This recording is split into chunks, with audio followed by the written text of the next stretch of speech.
so desperately need. Eric and I are deeply honored to be at the 2017 Champions of the Earth Award ceremony this evening. We have two innovative heads of states. We have a groundbreaking scientist. We have a forward-thinking company. We have an Emmy Award-winning filmmaker. We have a heroic community, and we have a lifetime of leadership to celebrate. These champions inspire us to set our own sights higher than ever. Thank you all, and enjoy the rest of the evening.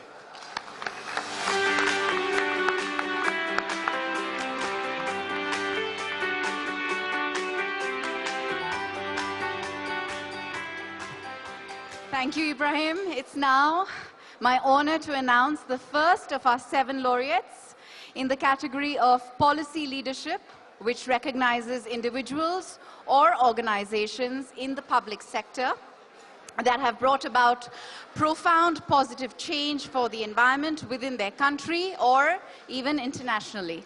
This year's award goes to an eminent woman, and I love that it's a woman, who has shown outstanding leadership in establishing a range of marine parks and protected areas and promoting renewable energy. Under her administration, her country's marine protected areas have grown to, hold your breath, cover more than 1 million square kilometers, and her country's share of renewable energy has surged from just 6% to 17% in all of 4 years. Yeah, that deserves an applause. Before I welcome her representative to the stage, please draw your attention to the screen. Many times leaders think that a country has to be rich to be able to do this kind of transformation. Chile can show you don't need to be a rich country. You need to have political will. My name is Michelle Bachelet, and I'm the president of Chile.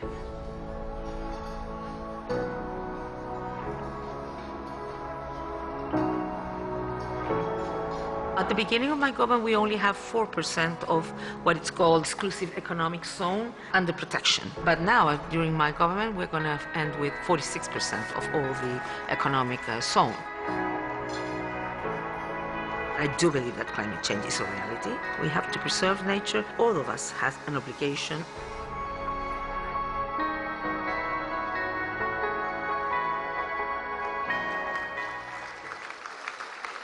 Excellencies, ladies and gentlemen, the 2017 Champion of the Earth for Policy Leadership is Her Excellency Michelle Bachelet, President of the Republic of Chile.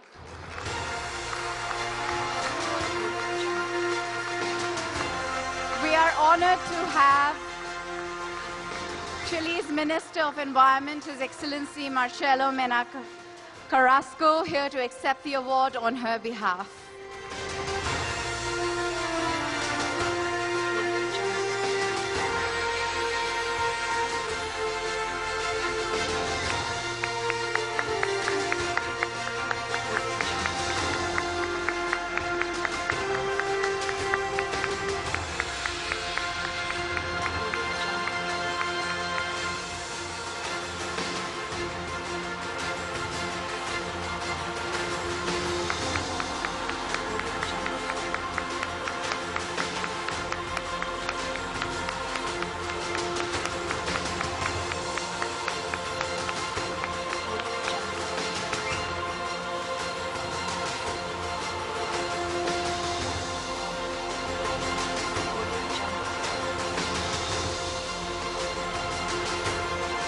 I invite you to give your acceptance remarks, please.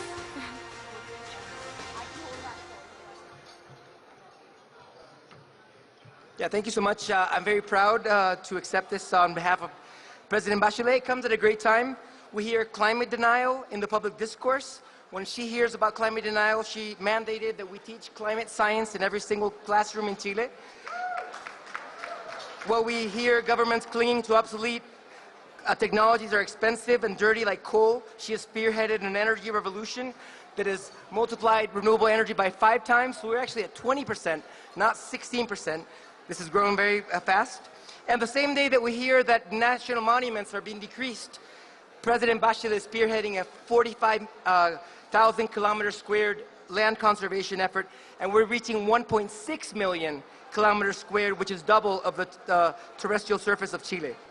So the world needs more forward-looking leaders like Michelle Bachelet, who has the SDGs embedded in her DNA. Quality of education, gender equality, clean energy, land and ocean conservation, healthier lifestyles for a sustainable future. Thank you very much.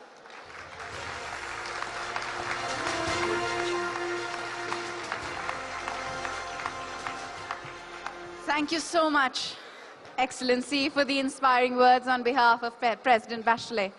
We have a number of business leaders here with us this evening, and I know that all of you will appreciate that the private sector is essential to the Sustainable Development Agenda. It is now my honor to announce our next laureate in the category of entrepreneurial vision, in which we recognize individuals or organizations that are harnessing the forces of markets and finance to improve human well-being and promote inclusive societies while reducing environmental risks. This year's award goes to the world's largest smart bike sharing company. This is a company that is setting a new standard for private sector action to combat air pollution, the greatest environmental health risk of our time. After just 2 years of operation, the company has more than 200 million registered users across more than 100 cities. In total, these users have cycled more than, you have to pay attention to this. This is phenomenal stuff, okay? These users have cycled more than 18.2 billion kilometers, avoiding 4.4 million tons of carbon dioxide emissions.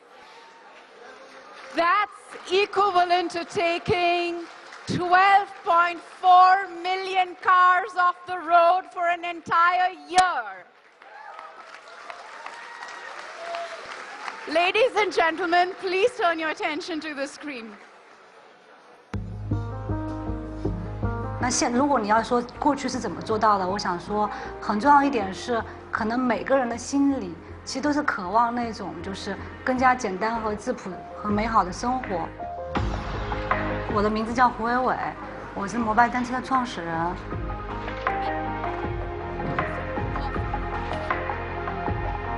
然后也希望能够让自行车这样的生活方式重新回归到城市当中来。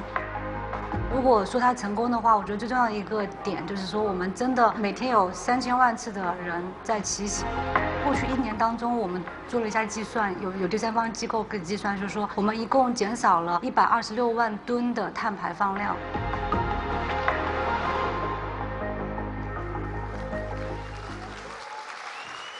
Excellencies, ladies and gentlemen, the 2017 Champion of the Earth for Entrepreneurial Vision is Mobike, represented by its founder and president, Miss Wei Hu.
Thank you. It's a great honor to receive this award for Mobike. When we first started Mobike, our goal was to change cities by making bikes available to everyone. To me, the bicycle has already been part of my life. It helped me to be closer to the city. But it showed me that cities are too congested. We created the Mobike and its technology so that people could ride it anywhere. Today, it seems that the humble bicycle can not only change the city and the peoples, but can also help change the world, both as a universal symbol of peace and as a weapon in the fight against the climate change. So, it is engineering that designed the bikes, the customer that rides them, and the cities support us. Who is the true champion here tonight? We believe that cooperation is important to meet the UN Sustainable Development Goals. Bikes are for everyone: people, cities, governments, communities, NGOs. Bikes change the world by reducing congestion and pollution. Bikes help people healthy.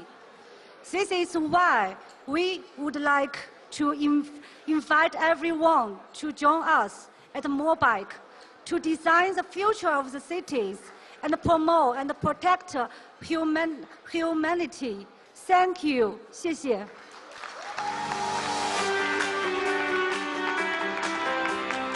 Right, and the winner there, Hu Weiwei, she's the CEO of Mobike. It's an incredibly successful bicycle sharing scheme. Now, Hu Weiwei is also a former auto reporter. She founded Mobike Technology in 2014. The project is intended to help commuters who used to walk fairly long distances to ease traffic congestion as well, and ultimately cut air pollution. Mobike operates in 5 countries: China, Singapore, Japan, the UK, and Italy as well. All right then, so Robert Gilla, of course, is keenly following developments there from the United Nations Environmental Programme headquarters in the Kenyan capital. He joins us once again from there. Robert, really the elephant in the room, though, has got to be the cloud hanging over the Paris Accord and the United States withdrawal from that as well. Was there any progress in deciding what happens next from this point?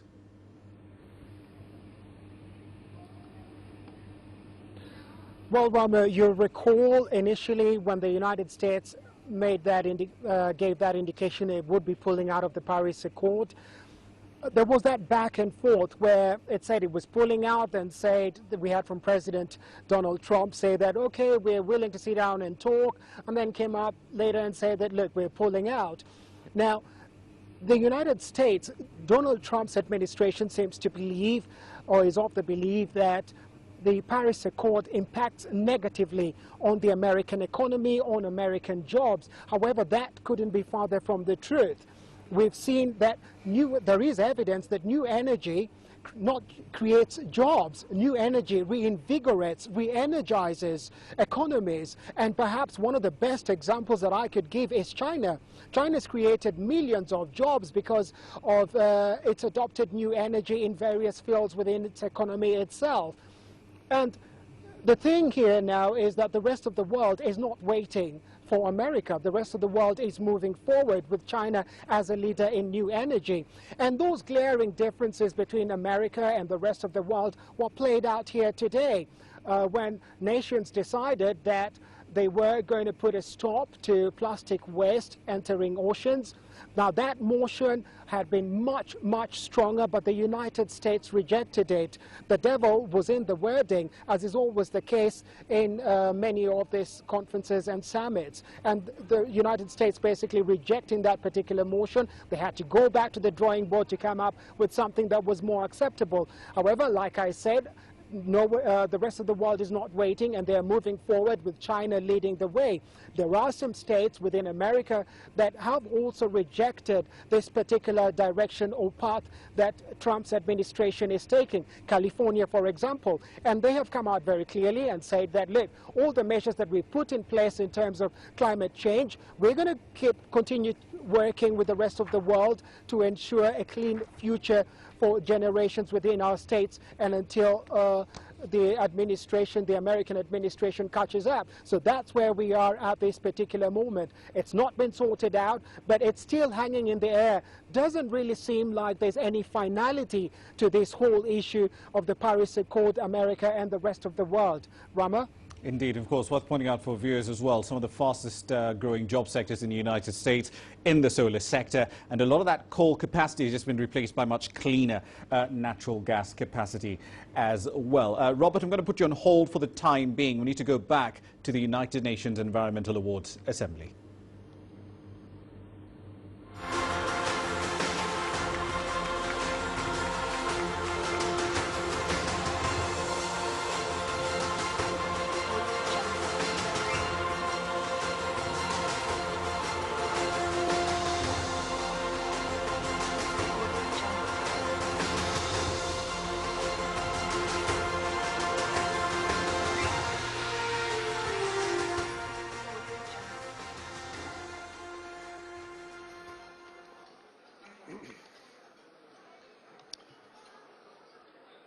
You know, I'm kind of wondering who that guy was who was on that TV screen. I think it was an actor, but I'm not sure. So, honored guests and delegates and attendees, I want to thank Eric Solheim and the UN Environment for naming my NASA Goddard Space Flight Center colleagues and myself as champions of the Earth. Ozone is the Earth's natural sunscreen. It blocks harmful solar ultraviolet radiation. The first satellite instrument to measure ozone was put into space by my Goddard colleagues in 1970. And we've now been observing this invisible gas nearly every day over the globe since 1978, a 39-year record of observations. As Dia already mentioned, the first images of the Antarctic ozone hole were made using these Goddard satellite data in 1985, revealing the ozone hole's continent-straddling scale. But more importantly, these instruments showed that ozone was declining across the populated regions of the Earth. Ozone depletion by man-made chlorofluorocarbons was first suggested by Drs. Mario Molina and Sherwood Rowland in 1974, and policy work led to the signing of the Montreal Protocol in 1987 to control these man-made gases. And it has now been signed by every nation on the Earth. So think about that, and I want you to repeat after me. Every nation on Earth. So the good news now is that these compounds are declining everywhere across the planet. And we're seeing the first hints that ozone is starting to increase. So satellite ozone observations are part of the Montreal Protocol Science Foundation. But science puzzles they're not easily solved. The keys begin with the observations. And these come from the hard work and dedication of thousands of people. Ozone instruments began with theory and algorithm work, and this was followed by instrument and satellite engineering, rocket integrations, and the launches from all those folks. The in-orbit satellites and instruments are monitored and controlled on a 24-hour-a-day, 365-day-a-year basis.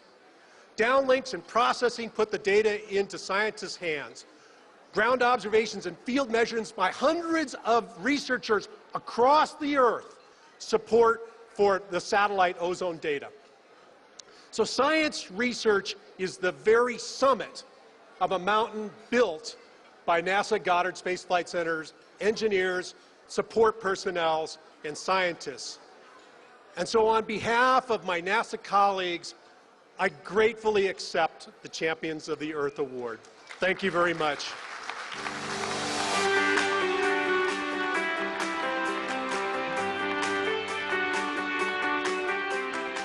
Thank you so much, Dr. Newman, for your groundbreaking work and inspiring words. And our congratulations as well to all of your colleagues at the NASA Goddard Space Flight Center.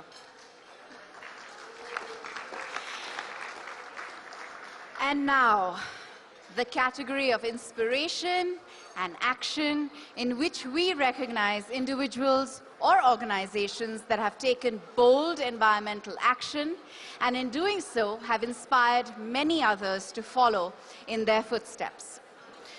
We are honoring 2 laureates in this category this year. The first is a community that has demonstrated the incredible power of collective action. This community had, by the 1950s, become barren due to excessive logging. But in 1962, hundreds of foresters began planting trees in this area. Over 3 generations, foresters in the community managed to increase the forest cover from, hold your breath, 11.4% to 80%, transforming the arid land into a lush paradise. The forest now supplies 137 million cubic meters of clean water to the Beijing and Tianjin areas each year, while discharging more than 500,000 metric tons of oxygen. Before we welcome these champions on stage, please turn your attention to the screen for the phenomenal work that these organizations have achieved. 高原一棵松，换来一片海；阻沙源、挡水源，工业传碗带。我给他那个，我叫李秀珠，2002年退休，在三航坝工作40年。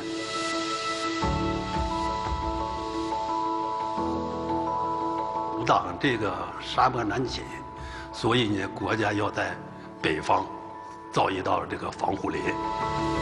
15年的建设，尤其是咱们18大以后，林场的环境改善。三坝作为一个模板来建设这个，来扩大这个绿化面积。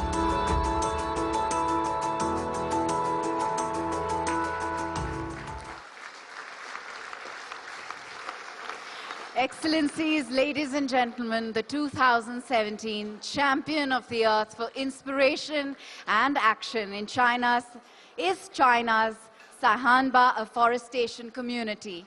Please join me in welcoming their representative, Madam Chin Ya Xian, to the stage.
尊敬的索尔海姆主任，各位联合国环境署的官员，女士们、先生们、朋友们，晚上好。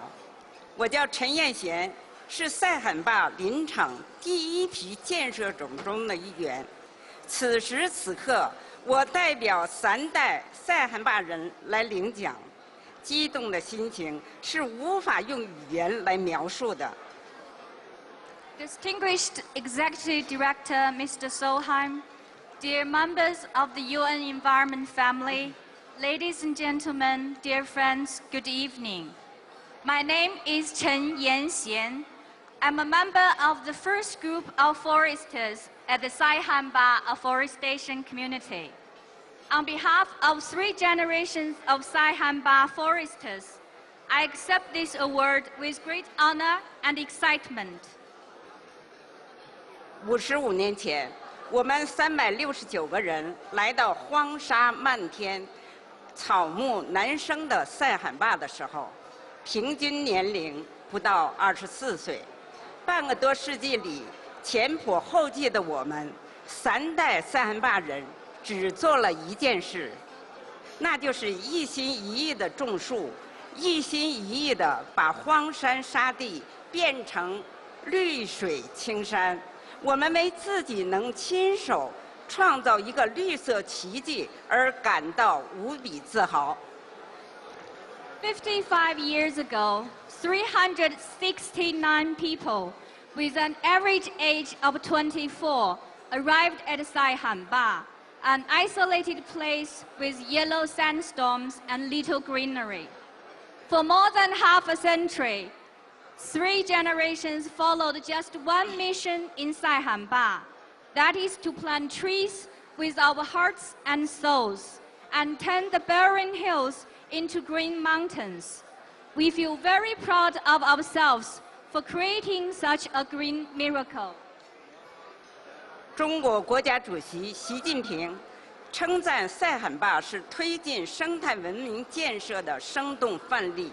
在今天的中国，习近平主席说的“绿水青山就是金山银山”这句话已经家喻户晓。它通俗而深刻地讲清了人与自然的关系，而塞罕坝的故事印证的也正是这样一个绿色道理。还有许多像塞罕坝一样的绿色奇迹，正在让古老的中国更加生机盎然。就在塞罕坝林场所在的河北省，越来越多的绿色铺满大地。我们相信，种下绿色就能收获美丽，种下希望就能收获未来。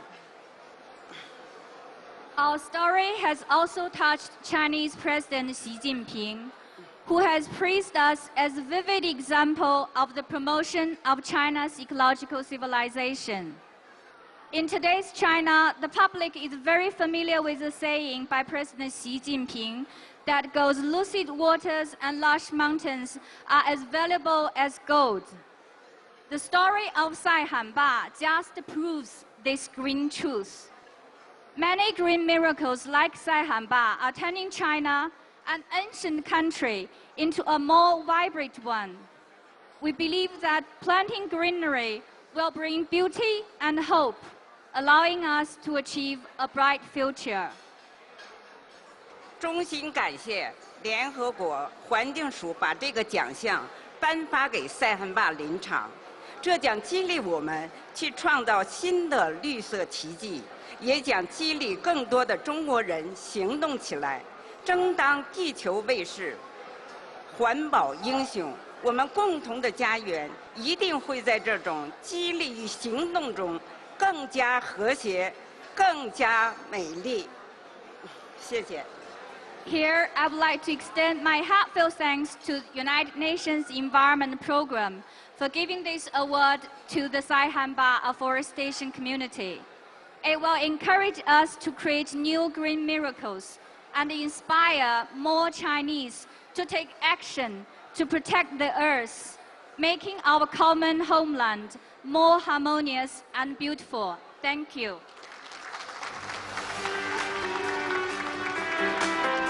green miracle indeed. That, of course, is Chen Yanshan. She's a representative of the Saihanba Afforestation community. Now, that forest that she's referring to in northern China, it stretches along the borders of Hebei province in the Inner Mongolia Autonomous Region. Over 300 years ago, it actually used to be a very lush, very plentiful hunting ground, but sooner rather than later it turned into a wasteland due to a combination of factors: deforestation, regular fires, wars, that sort of thing. China started restoring the vegetation in the area around 1962, and over the past 55 years, keep that in mind, 5 decades, 3 generations of forest guards have worked on its preservation and expansion. The Saihanba is the world's largest man-made forest right now. Now, during the UN Environment Summit this year, China's Saihanba Forest Farm was listed as one of the candidates for the UN Champion of the Earth award, which, as you've just seen, has actually won. Saihanba used to be a royal hunting ground over 3 centuries ago, but it was turned into a wasteland over a steady period of time. But after decades of work, the country has restored that area as a woodland that helps to protect Beijing from sandstorms. Tangbo has the details.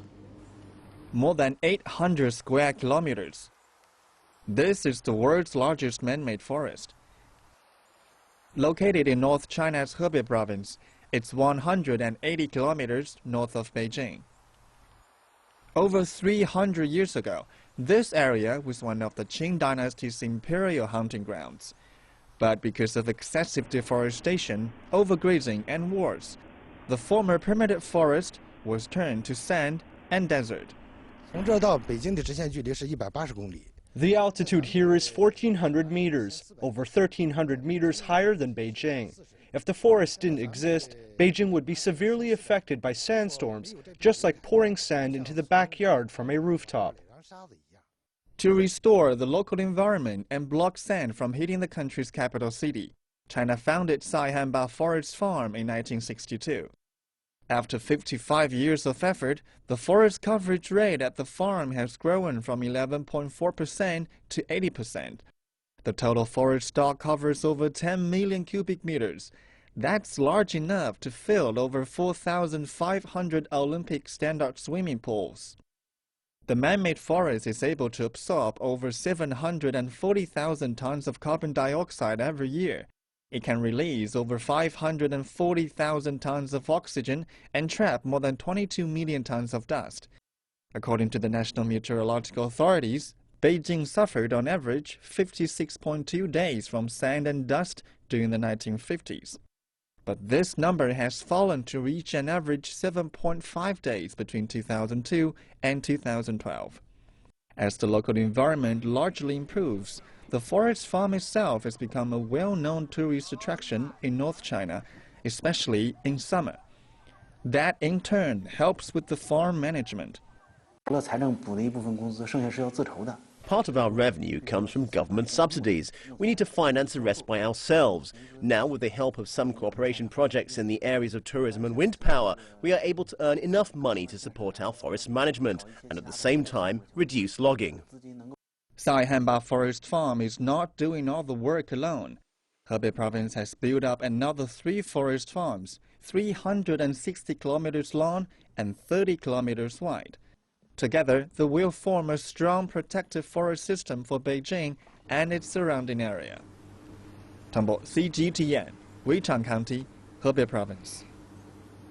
All right, and of course, as I mentioned a little earlier, Paul Gavitu from the Kenya Wildlife Service is still with me in studio right now here in Nairobi. Some pretty impressive awards going out for some really interesting projects. But let's focus on that last one that we've just seen, the Saihanba project. Deserted area, deforested, lots of soil erosion. But this is a massive 6-decade project, both in planning and in execution. Are there any comparable projects you can think of a similar nature across sub-Saharan Africa?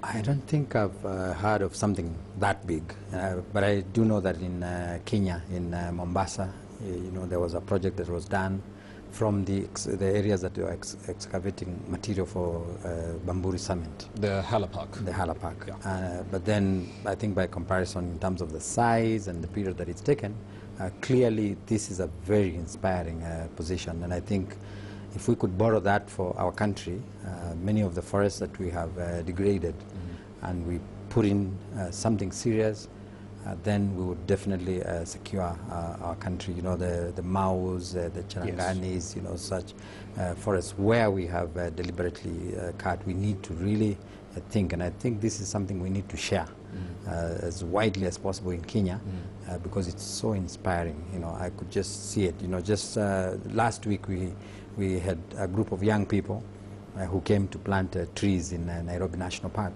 and the idea has always been to create a green line on the boundary of the park to the north. Right. So that's okay, very I'm just going to have to ask you to hold for just a moment. We need to go back to the United Nations Environmental Assembly. The awards, of course, are still in progress. The next category is in progress right now. If you haven't seen his films, I urge you to do so. They are harrowing, breathtaking, and beautiful, and each issues a call to action and provides a message of hope for the health of our planet. Excellencies, ladies and gentlemen, we're now going to move to a very special distinction, one that recognizes a life dedicated to actions that positively impact our fragile planet. In our final category tonight, we recognize our champion of the earth for lifetime achievement. This year, we're honoring a man who has dedicated his life to reconciling economic development with environmental sustainability. A man who exemplifies China's aspirations for an ecological civilization. A man who commands respect amongst conservationists, business leaders, and politicians alike. Better known in China as the son of the desert, our laureate is the chairman of China's largest private green industries enterprise with total assets of over $1.6 billion. Since 1995, his company has followed the principle of care for life and nature. Let's take a look. 大漠之子王文彪是中国屹立制药集团的董事长，是人类生态文明、人类文明的最大威胁。后不去沙漠边缘的小村庄，啊，那么在我的童年呢，我的记忆，那第二就是饥饿，说内心话，掏心窝子讲，我这一辈子做这一件事，就是让人类的沙漠，我还是很心疼啊，我们现任的中国领导人。我觉得这一点，我觉得所有的我们地球的子民应该履行子民的义务，啊，要尽善，要尽责，为地球的美好未来应该做出贡献。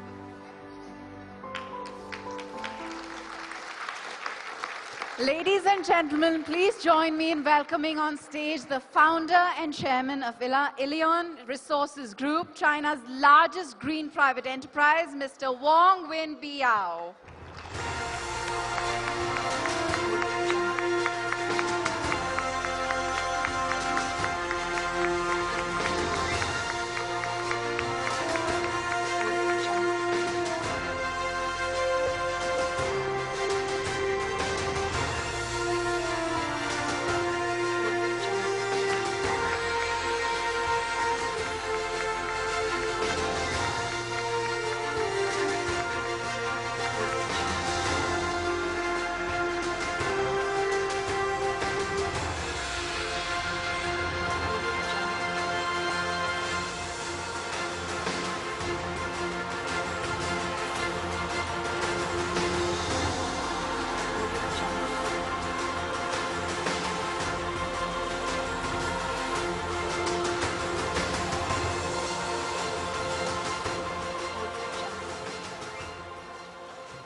尊敬的索尔海姆先生、女士们、先生们，我是中国屹立制药集团的王文彪。我的家乡在中国第7大沙漠库布齐沙漠，这里曾经是千年荒芜、寸草不生的死亡之海。生活在那里的人们非常艰苦，极度贫困。30年前，我和我的团队在这里开始了一场治理沙漠的马拉松。30年，我们不忘初心，含辛茹苦，坚持坚韧，克服了常人难以想象的风险、困难和挑战，因此让这座几千平方公里的千年大漠变成了绿水青山，让那里10几万的贫困群众脱离了贫困。Distinguished Executive Director Mr. Eric Soham, ladies and gentlemen, I'm Wang Wenbiao from Kubuki Desert, the 7th largest desert in China, and used to be barren land trapping local residents in poverty-stricken life for 1,000 of years. 30 years ago, my team and I launched a marathon-like fight against the engulfing sands and have ever since stayed true to our mission and showed impressive diligence and perseverance in overcoming the unimaginable difficulties and challenges.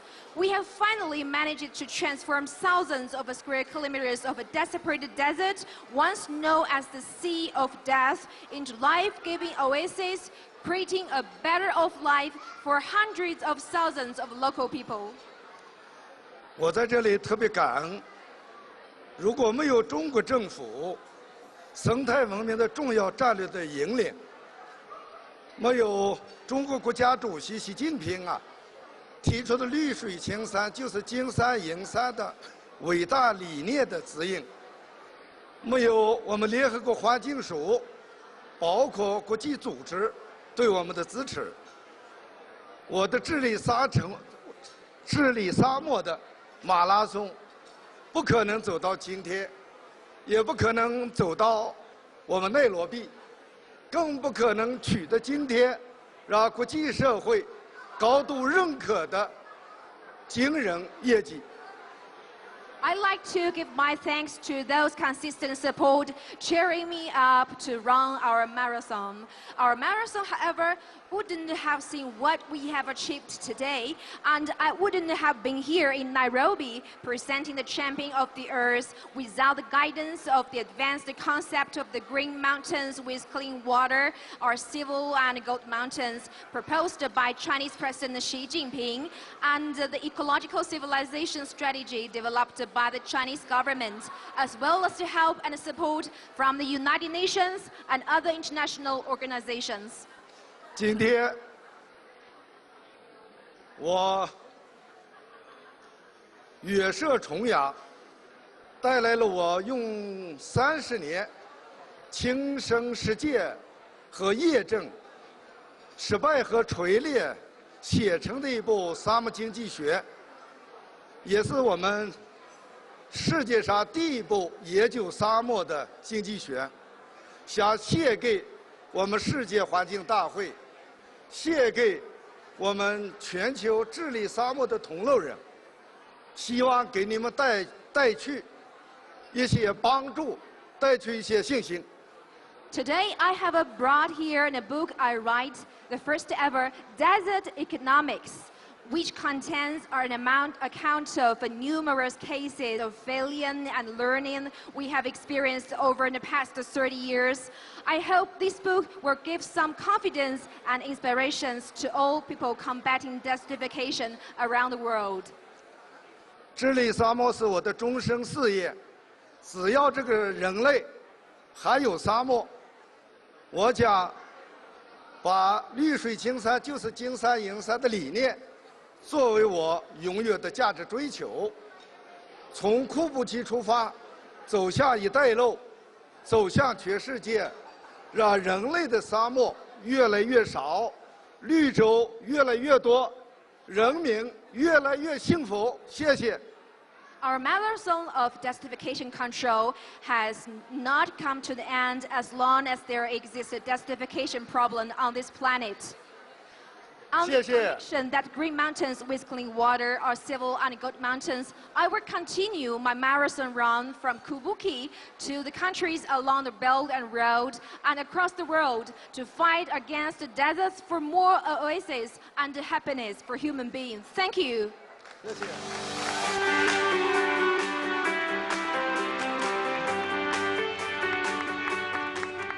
All right, then, so that's a final award category for the night. Wang Wenbao, he's the Chinese billionaire and environmental hero. He's the founder and chairman of the Lion Group.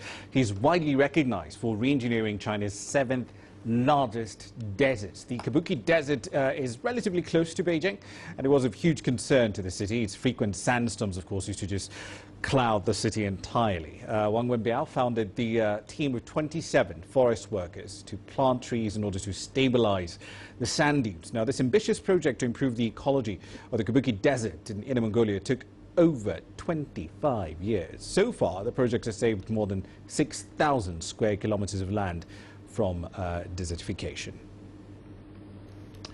All right, then, so let's just make a very quick recap of exactly who has been awarded. The Chilean president, Michelle Bachelet, she was awarded, of course, on the awarded for policy leadership. Hu Weiwei for her entrepreneurial vision. She's, of course, the founder of Mobike. Paul Newman and NASA's Goddard Space Flight Center for Science and Innovation. Wang Wenbao, as we've just mentioned, chairman of the Lion Resources Group for Lifetime Achievement.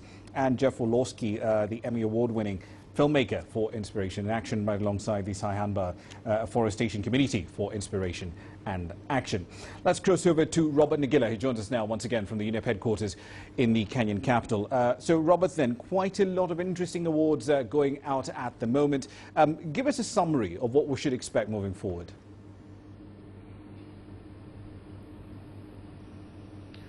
Well, just before we get to that, Rama, for many people who I talked to just before this gala evening began, a lot of people were telling me that they're privileged and honored, really, for the mere fact that they were going to be in the same room as some of those individuals, those representing those communities, because of their selflessness.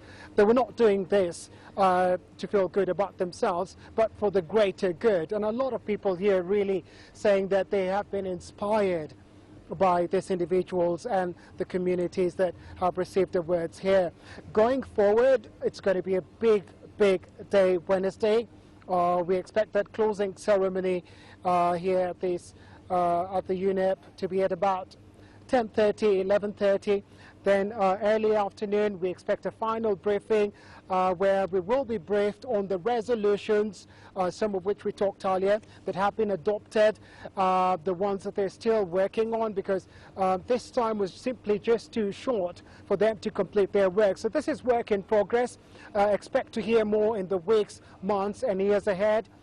There's an advisory committee, a task force that's going to be formed, especially to advise on the plastic wastes in the oceans and how to go about it. So there's still a lot of information to come out here on the way forward in terms of fighting pollution, and a lot of it really positive in terms of the agreements that have been signed by the countries and the policy framework that is going to come into play that will really give direction in the days and months ahead in how this pollution problem is going to be tackled, not just on land and on sea, but in the air as well. Rama, back to you. Indeed. We'll leave it there for the time being. Robert Nagila then live, of course, at the United Nations Environmental Programme headquarters in the Kenyan capital. Thank you. And of course, in the last 70 minutes with me here in studio, Paul Gavitu, the spokesperson for the Kenyan Wildlife Service. So let's wrap this up and bring it really to home. Kenya's over 70% area of forest cover has fallen from 10% to somewhere lower than 5% in the matter of decades. We're having a problem with maintaining our water towers. What are your main takeaways from the people you've seen and heard from tonight? I think, as I said, it's a very inspiring situation, but it shows that ordinary people can do just ordinary things, but which are phenomenal. It means that if we take the opportunities, first of all, to avoid using certain things, chemicals, for example. We know that wildlife has died from Furadan, for example. Yeah. We know that poison has been used, to affect wildlife, putting poison on pumpkins so that the elephants, would take that and then they would die. So avoiding that kind of thing by just understanding, the situation with the environment and wildlife. And then taking positive actions so that if it's afforestation, we get on with it and support these many teams. So it tells me that there's a lot we can do as individuals. It doesn't have to be a huge item. Yeah. It's just small bits that really, in the end, really count. We'll leave it there for the time being. And of course, thank you very much.